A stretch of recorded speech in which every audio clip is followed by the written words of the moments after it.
Welcome to Cutting Through the Noise. I'm your host, David Siegel. Each week I game the system to bring you new ideas for a brighter future. Today my guests are Sophie and Satish, two young people who are part of the Cutting Through the Noise community, making a difference. Welcome to the show, Sophie and Satish. Satish, why don't you tell us a little bit about where you are and what you're doing, and then we'll ask Sophie. I'm in Kathmandu, Nepal right now. I'm working with a prototype to connect professionals from around the world. Okay, and welcome, Sophie Sandor. Tell us about yourself. I'm in London at the moment. I was working in economic think tanks, but then I left my job last year to start a film company. And I'm making films about inspirational topics for young people, challenging the victimhood mentality that millennials are prone to. So my current film is about the UK's education system, why the poorest get the worst deal out of our system, and it's from an economic perspective. I grew up in Scotland and attended one of the worst performing schools in the country. Ironically, I'd gone there because it was next to my dance school, but as soon as I arrived, I wanted to get involved in education and politics and reform the system. So you're both young people with bright futures, and that's why you're here. And I want to ask you both, first of all, how do you see today's young people, let's say, in their 20s and maybe early 30s? Satish, what do we know about them, and what do you think they want out of life and career and learning?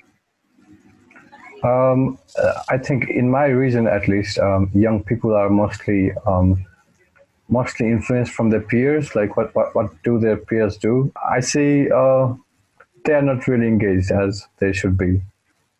Yeah. Sophie, how do you characterize today's people in their 20s? Well, I don't know what they want, and I think they all want very different things.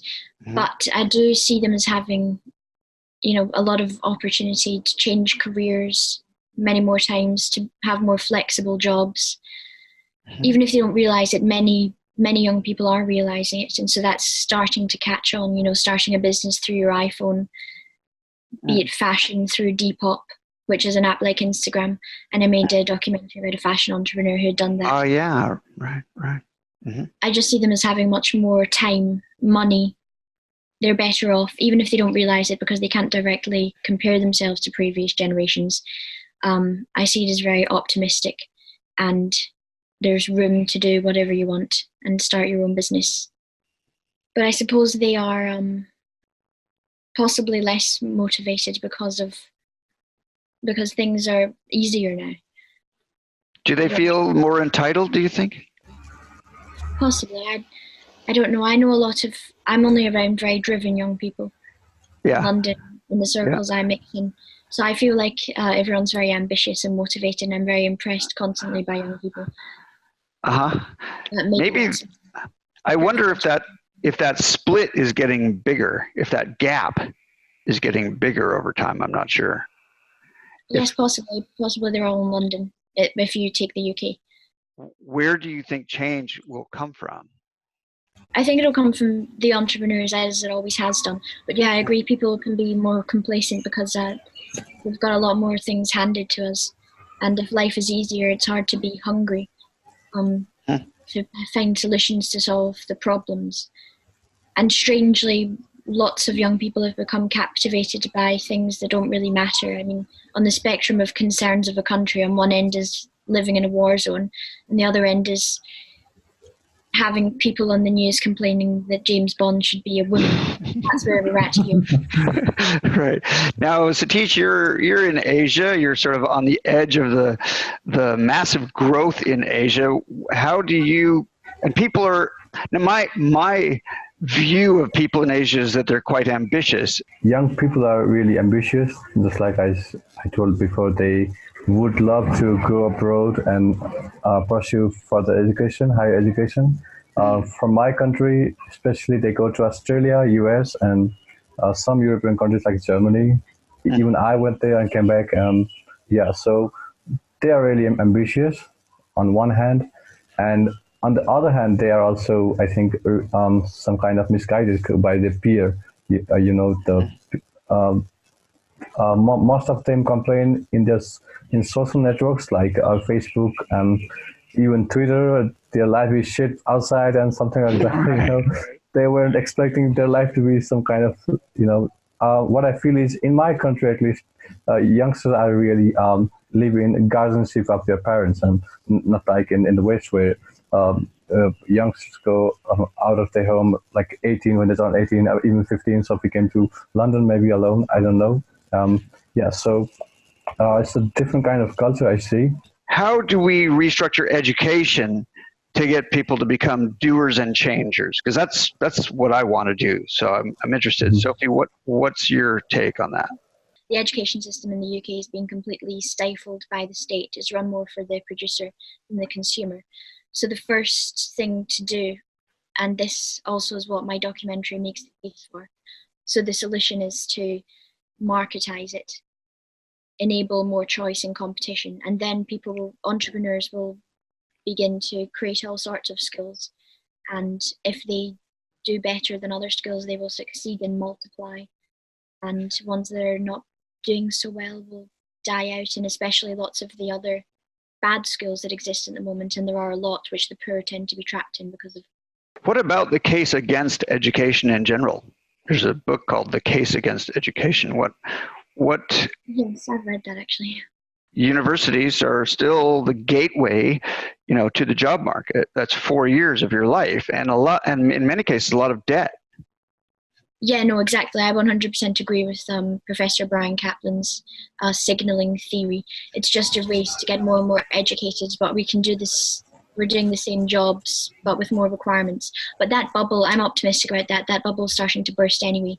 KPMG, Google, and a few other massive firms recently dropped their degree requirements, and they just do a kind of IQ type aptitude. Oh well. I hope we don't boil people down to one single number. So, it had an IQ test in it or something similar, but other tests. Okay, Satish.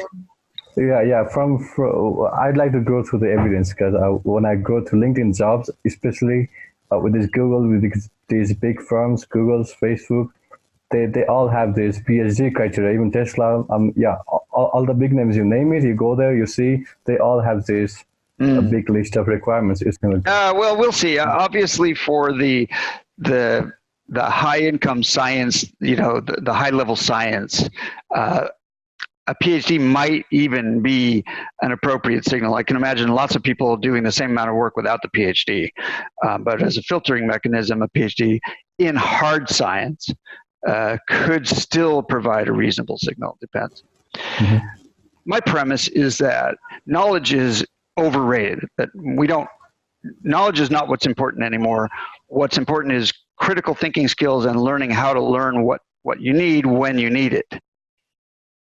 That's sure, but knowledge is needed because of the way, just the science of the brain. So this is that kind of argument is penetrating a lot of secondary skills and the teaching methods. You need to know stuff. You need to have lots of fact knowledge consigned to long-term memory in order for your working memory to be able to function properly. Otherwise, it's overwhelmed. Unless you have loads of knowledge and facts consigned to long-term memory, you can't really function in a test or a debate or have an argument or write an essay because the working memory would just be overwhelmed. So in terms of the way the brain works, we still need to know stuff. Otherwise, we'd be constantly. But most people don't write essays or have arguments. Most people work. Mm-hmm. And so for work, the knowledge is generally out there. They often engage in projects that fail. They don't understand the problem very well. They kind of have there's a lot of, I would call, framing issues that I would think are more important than having a lot of long-term memory, facts and long-term memory. Yeah, loads of people know the stuff they don't need to know. Like, that statistic, over 90% of people don't use what they learned in their degree in their careers. Yeah, of course. Just know stuff from their degree because they need to signal that they have a degree. I agree more to what Rami Hansen said last time in the video that students don't really go to universities to learn anything, right? Yeah, I really feel that because we were the same, some a little more same thing like that. And professors don't really have to do excellent work to to motivate students for really what's out there, and so. I spent 8 years in university, and after I graduated, I started really reading books, and I've been reading books since then. And before that, it was just classwork and grades. Yeah, and a lot of stuff in university is like, okay, come and we'll test your memory. If you can't pass through our memory test, you're gonna fail, and you're not going to take this paper and so to other corporates that you can remember. So Sophie, maybe we have a couple different classes of people, and the majority of people just need to get stuff done. It's a lot of just the basics. Blocking and tackling, and you don't need the smartest people in the room. But then there's also another class of people who more have to do the thinking, the arguing, the essay writing. Do you think this separates people so that what the majority of people need is really just being able to learn on the fly? Yeah, it would be much better if lots of people were leaving high school at that age and going and just doing. Yeah. That would be far better and less wasteful. We need to get rid of the perception, and we're moving towards that in the UK because there are lots of young people such as me who are doing the jobs they wanted to do, which were seen to require a degree, but I do not have a degree. Exactly. So now if we're going to be living longer, and I believe we'll be living quite a bit longer, my two kids are 7 and 10 years old, and I think they'll outlive me, statistically by more than 10 years. So that means work age will be longer. So how can we build the muscles of continuous learning into our lives rather than trying to do it all between age 18 and 22? Well, already massive steps are being made towards that because you can do online degrees. And I learned most of my economics on Marginal Revolution, the online university, Tyler Cowen, and on the job, actually. So, and because we're changing careers more frequently now, you don't set on one path and continue down it your whole life. You're expecting, at my age, living in a city, to be changing every couple of years your job and even your type of job.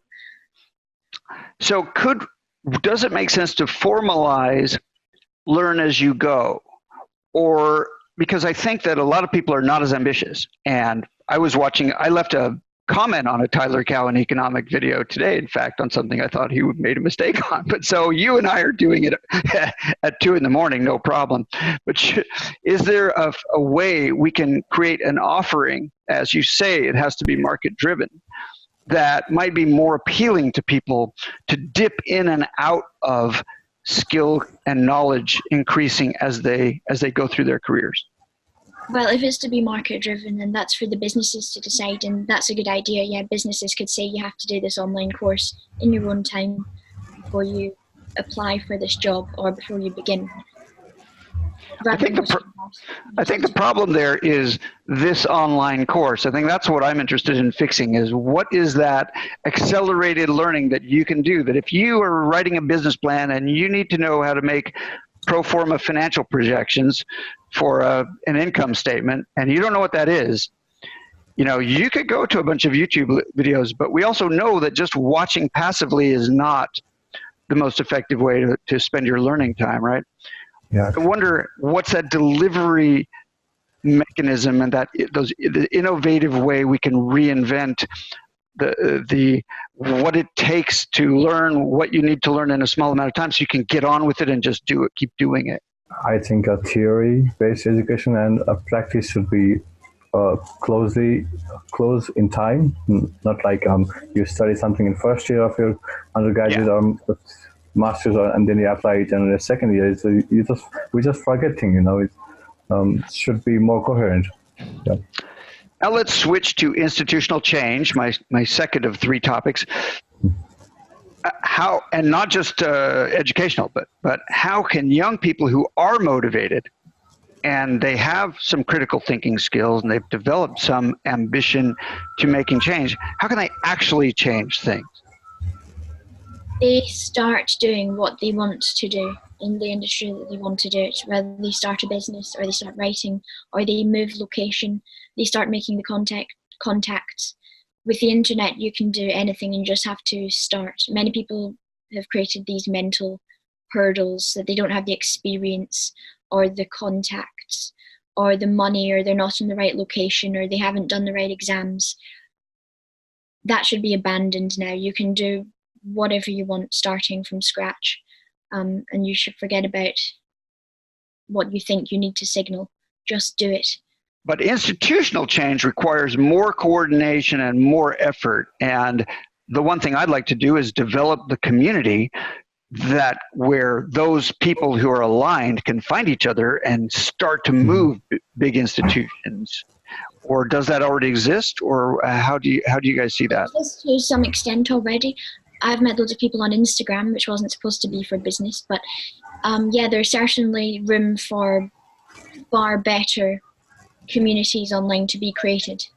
I think they need some kind of mentorship on the way as well. It's just not every kid should start with their school and do whatever they like and maybe go for a business. It's not going to work for a mass of people. Maybe for some, but not in general. What do you think about mentorship, Sophie? Because that seems like a good ingredient. Yeah, mentorship is brilliant. If the person who's being mentored is hungry for it and they've gone and sought it out, that's when it's the best. That's when it becomes the most useful. You've written to someone, you've really inspired me. I want to be like you when I'm older. I want to learn how to make lots of money like you, or have a successful business, or be influential. And then they say yes, and you email or you meet with them and they help you. They edit your writing or your business plan. But in general, I just think when, people have mentors assigned to them. Do you have a mentor, Sophie? Yes, I've had a few mentors. Many informal mentors, economists who I met through the Institute of Economic Affairs. I would regard about 5 people as my informal kind of mentors. And then I have a formal one, I suppose, in Tyler Cowen, because that's what I won, as well as the financial backing from the Emergent Ventures. I also got the mentorship from him, so I can ask him for advice and he's very helpful. And also I have Professor James Tooley as well, who wrote The Beautiful Tree about low-cost private schools in developing countries. He's sort of my educationalist mentor. He's in my documentary as well. Fantastic. Great. Do you have a mentor, Satish? Not. I haven't labeled anyone as a mentor, but yeah, I really started learning from you, David. When I just met you, I really have respect for you. I'm just following your stuff, some videos.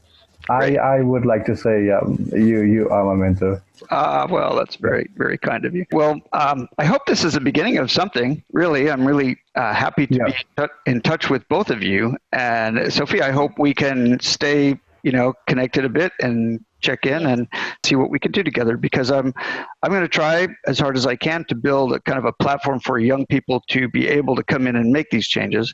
I don't know exactly what they will be, but I know that people like you are the seeds of it.